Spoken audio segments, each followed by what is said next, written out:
দেহ যখন উৎপত্তি করেছিল, প্রকট করেছিল, সে বিরাট দেহের মধ্যে অর্জুনকে দেখিয়েছিল যে সমস্ত কিছু এই জীবজগৎ প্রাণী জগতের মধ্যে তার থেকেই সব উৎপত্তি হচ্ছে এবং তার মধ্যেই সব বিলীন হয়ে যাচ্ছে। অর্থাৎ তারই একমাত্র ক্ষমতার বলে এই অধীশ্বর জগতের পরমেশ্বর ভগবান, তার উপর আর কোনো শক্তি নেই। অর্থাৎ তার এই কৃপাতেই, দয়াতেই, তার ইশারাতেই সমস্ত পৃথিবীর এই পরিচালনা হচ্ছে। তো তুমি তো শুধু নিমিত্ত, তোমাকে তো যুদ্ধ করতেই হবে। তুমি যুদ্ধক্ষেত্রে এসে এই কথা তোমার এখন শোভা পায় না বলা, তোমাকে যুদ্ধ করতেই হবে, তুমি যুদ্ধ করো। তাই আমাদের এই শ্রীমদ্ ভগবত গীতায় এই অর্জুন এবং শ্রীকৃষ্ণের মধ্যে হচ্ছে কথোপকথন আমরা এখানে বার্তালাপ শ্রবণ করতে পেরেছি। 5550 বছর আগে, 5550 বছর আগে এই ঘটনা ঘটেছিল কুরুক্ষেত্র, এবং সেই যুদ্ধের বিবরণ আমরা এখনো শ্রবণ করে যাচ্ছি। সকলের হৃদয়ে সারা জেগে আছে যে কুরুক্ষেত্র নামক সেই স্থানে যুদ্ধ হয়েছিল। সেইখানে 18 দিন ধরে সেই বিষম যুদ্ধ আর পরিণতি, তার ফলাফল কি হয়েছিল সেটা সবারই জানা। তাই এই যুদ্ধ সবাই বিনাশ প্রাপ্তি হয়েছিল এবং সকলেই, অর্থাৎ শ্রীকৃষ্ণের একমাত্র তারই কারণেই, তার কৃপাতেই এই সমস্ত কিছু, এই সংসারে সমস্ত কিছু কার্য সম্পাদন হয়েছিল। তাই মৃত্যু, এই যে আমরা বলছি মৃত্যু আমাদের বরণ করতে হচ্ছে, তাই মৃত্যু আমরা বরণ তো সকলকেই করতে হবে। আমরা চলতে ফিরতে, যে কোনো খেতে মুতে, আমরা সমস্ত যে কোনো মুহূর্তে আমরা মৃত্যুবরণ করতে পারি। কারণ আজকে আমার পাশের বাড়ি, কিছুদিন আগে এক ভদ্রলোক, তার বাড়ি গাড়ি, অর্থাৎ সেই বাড়ির যে স্ত্রী, তার আমার প্রতিবেশী কাকিমা, সে পাঠ শুনতে গেছে পাশের বাড়িতে, আর সেই ভদ্রলোককে কাকুকে মুড়ি খেতে দিয়ে গেছে যে তুমি মুড়ি খাও, আমি পাঠটা শুনে আসি। আর সেই মুড়ি খেয়ে মানে খাচ্ছে, এই মুহূর্তে সে পাঠে চলে যায় সেই বাড়ির কাকিমা, আর বাড়িতে ফিরে এসে দেখে সেই ভদ্রলোক বিছানার উপরে, বালিশের উপরে মাথা দিয়ে শুয়ে আছে।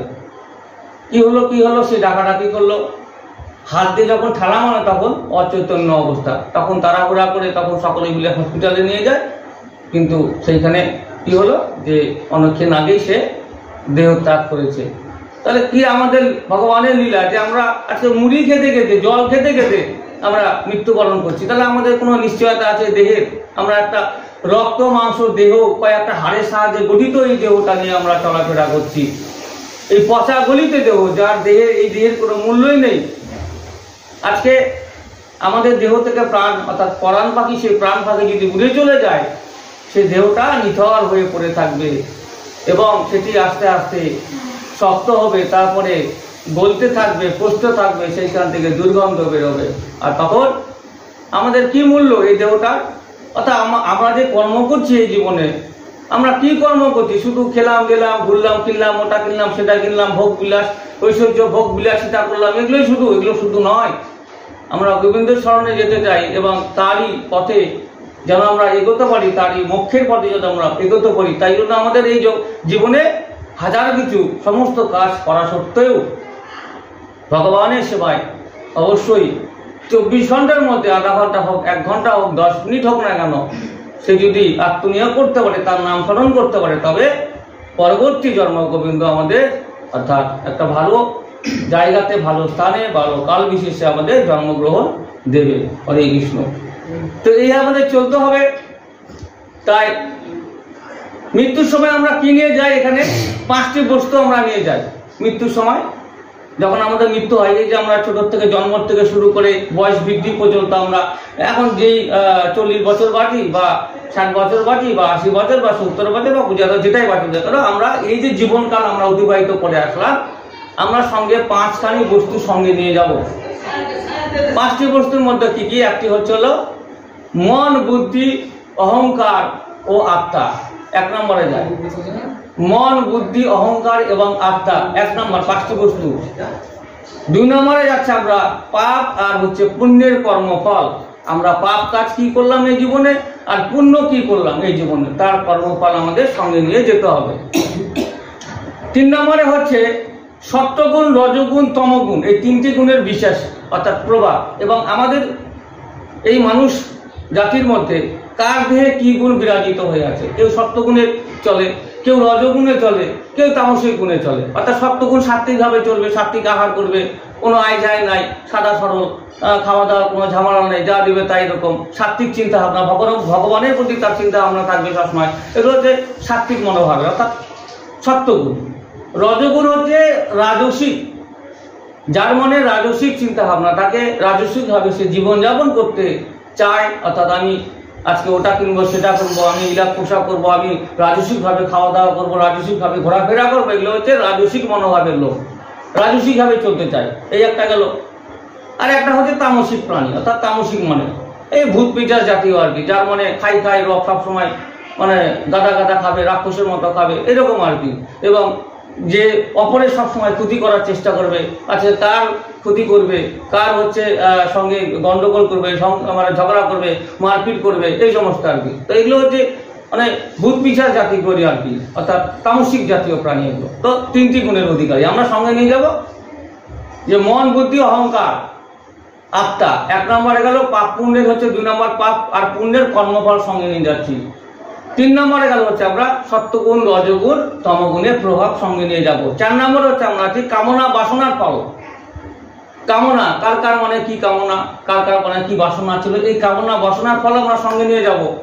আর 5 হচ্ছে স্বীকৃতি, অর্থাৎ আমরা এই জীবনে অতিবাহিত যে করে আসলাম এত বছর ধরে, আমরা যে মৃত্যুবরণ করছি, আমরা সঙ্গে স্বীকৃতি কি করলাম, অর্থাৎ সুকাজ, আমরা কি কাজ করলাম, ভালো কাজ এই জীবনে বেঁচে থেকে, কারো উপকার করেছি বা অন্যের কোনো কাজে আমি সময় অতিবাহিত করেছি, কারো ভালো করেছি বা ভালো করতে পেরেছি, সবসময় সবার সাথে ভালো ব্যবহার করতে পারা যায় কিনা, এই সমস্ত যে স্বীকৃতি, স্বীকৃতি আমরা সঙ্গে নিয়ে যাবো। এই 5টি বস্তু আমাদেরকে মৃত্যুর পরে বহন করে নিয়ে যেতে হবে।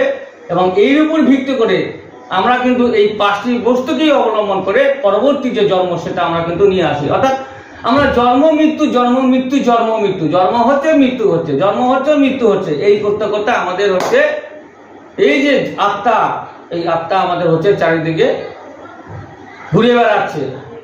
আজকে ও দেশে, আজকে আমার জন্ম ভারতবর্ষে, আজকে এই পশ্চিমবাংলার দক্ষিণ দিনাজপুরে বালুরঘাটে হয়েছে আমার জন্মগত সূত্রে। এবার পরবর্তী জীবন যে আমি যদি কোনো জীবন পাই, সেটা হয়তো অন্য জায়গাটা বা অন্য দেশে, অন্য কোনো কোথাও হতে পারে, সেটা কেউ বলতে পারবে না পরমেশ্বর ভগবান ছাড়া। সেটা আমরা বা কেউ মানব জীবনে আমরা কেউ কিছু কোনোদিনও এটা উদ্ধার করতে পারবো না। কারণ কি? কারণ স্বয়ং ব্রহ্মদেব তার যে প্রকট হয়েছিল, তার যে জন্ম হয়েছিল সেই পদ্মফুলের উপরে, অতল সেই সমুদ্রের উপরে পদ্মফুল ফুটে তার উপর বিরাজিত ব্রহ্মদেব। আর ব্রহ্মদেব চোখ খুলে দেখে যে আমি অতই সমুদ্রের মধ্যে আমি বসে আছি, আমি কোথার থেকে এলাম, আমার জন্মটাই বা কি কোথার থেকে হলো, আমি কিভাবে এখানে আসলাম, পদ্মফুলের উপর বসে আছে ব্রহ্মদেব। তো তখন ব্রহ্মদেব চিন্তা করলো যে আমি সেই যে পদ্মের যে ডাঁট, অর্থাৎ সেই বিন্দুটি, তার মধ্যে আমি প্রবেশ করি। ব্রহ্মদেব সেখানে প্রবেশ করলো, হাজার হাজার বছর সেখানে খোঁজাখুঁজি করলো, কিন্তু পদ্মের যে গোড়া সে সমুদ্রের তলে কোথায় সে খুঁজে পেল না। হাজার হাজার বছর অতিক্রম করে আসলো। সে লাস্টে কি করলো, সেই বিন্দু দিয়ে উঠে আবার সেই পদ্ম ফুলের উপরে এসেই বসে পড়লো।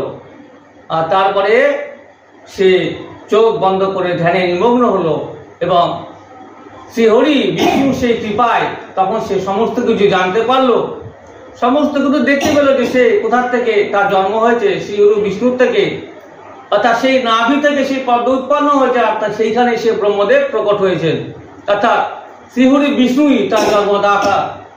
এবং সেইখানে দেখে সে অবাক হয়ে গেল। আর এত বছর কাল ধরে যে পদ্মের ভিতরে, অর্থাৎ সেই ডাঁটের ভিতরে খুঁজে খুঁজে অতিবাহিত করে আসলো সময়, সেটি কোনোভাবেই সে উদ্ধার করতে পারলো না যে আমার জন্ম কেমন করে হলো, আর আমি এই সমুদ্রের মধ্যে কিভাবে আমি এখানে আসলাম। তো স্বয়ং শ্রীহরি বিষ্ণু তো সর্বময় সর্বকর্তা, অর্থাৎ জগতের কর্তা, এই জগৎ আমাদের পরিচালনা করছে।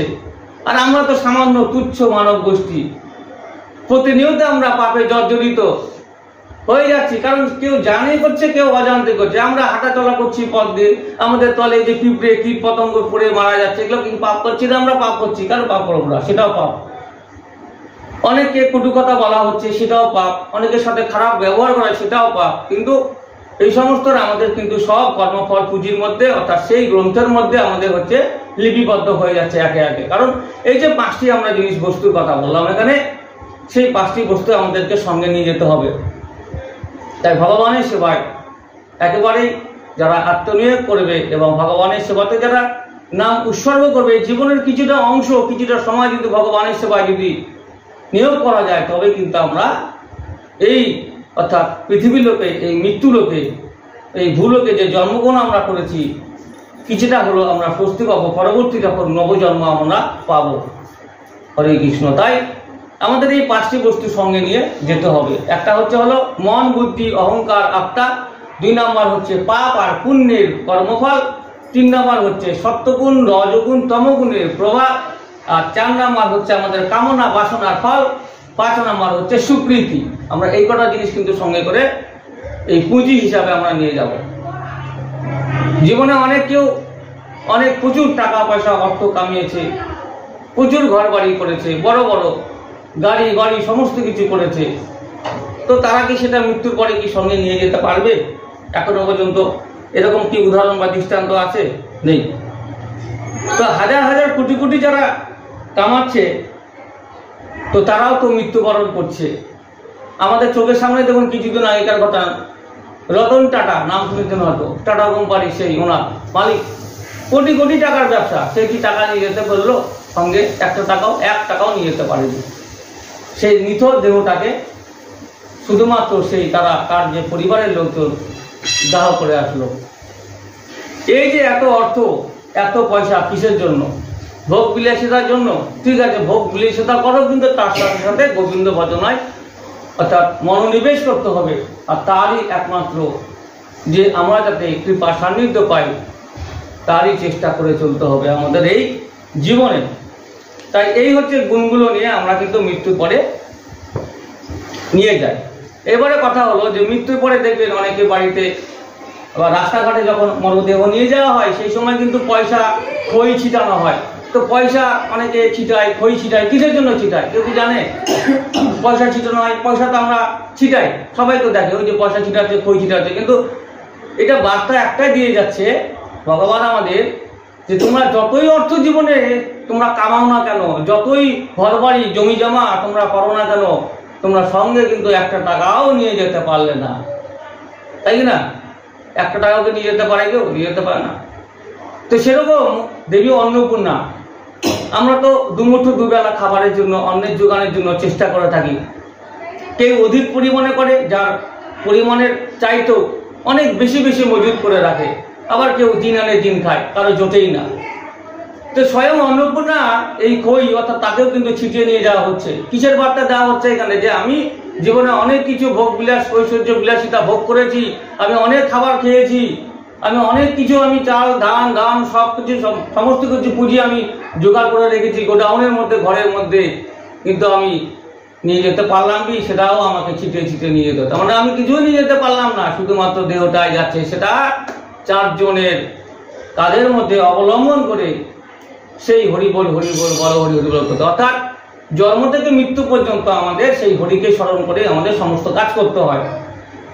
দেখুন আমাদের বাড়িতে কোনো যদি পুজো অর্চনা হয়, অর্থাৎ সেই বাড়িতে গৃহপ্রবেশ হোক বা কোনো ভালো একটা অনুষ্ঠান হোক, তো সেই ক্ষেত্রে আমাদের কাকে প্রথমে স্মরণ করতে হয়? শ্রী হরি বিষ্ণুকে। অর্থাৎ নারায়ণ পূজা দিয়ে আমাদেরকে সেখানে প্রবেশ করতে হয়, তাই তো? এবার দেখা গেলো কোনো বাড়িতে একটা নতুন একটা প্রসব অর্থাৎ জন্ম হয়েছে আর কি, নব সন্তানের জন্ম হয়েছে, সেইখানে আমরা সূর্যাতি যখন আমরা করা হয়, সেখানে হচ্ছে শ্রীহরি বিষ্ণুকেই স্মরণ করে সেখানে আমরা কিন্তু তার অর্থাৎ সেই আচার অনুষ্ঠান সম্পূর্ণ করা হচ্ছে। কোনো দোকানে কেউ যদি শুরু করে, কেউ দোকান কিনলো ব্যবসা করার জন্য, সেই দোকানে প্রথমে কি করে? যে শ্রীহরি বিষ্ণু নারায়ণকে স্মরণ করে তার পূজা অর্চনা করে সেই দোকানে কিন্তু প্রবেশ করা হয়। অর্থাৎ যাতে আমরা ভালোভাবে নির্বিঘ্নে আমরা এই কাজটা করতে পারি, ব্যবসা যেন ভালোভাবে হয়। এবং মৃত্যুর পরে শ্রীহরি বিষ্ণুকেই স্মরণ করে হচ্ছে একমাত্র আমাদের এই কাজগুলো করা হয়। কারণটা কি?